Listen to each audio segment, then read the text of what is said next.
everyone, I hope you are doing well. Today we will talk about how to fix or how to solve the problem of eBay app. You will click on settings as you see and you will enter. In this page you will click on apps, default apps, app, settings. Here you will search about eBay as you see and you will click.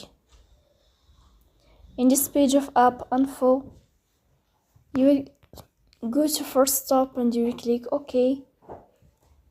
Here you will enter to the window of storage.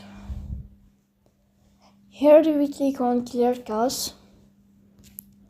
Then you will turn off your Wi-Fi and you will turn on your Wi-Fi again to fix that problem.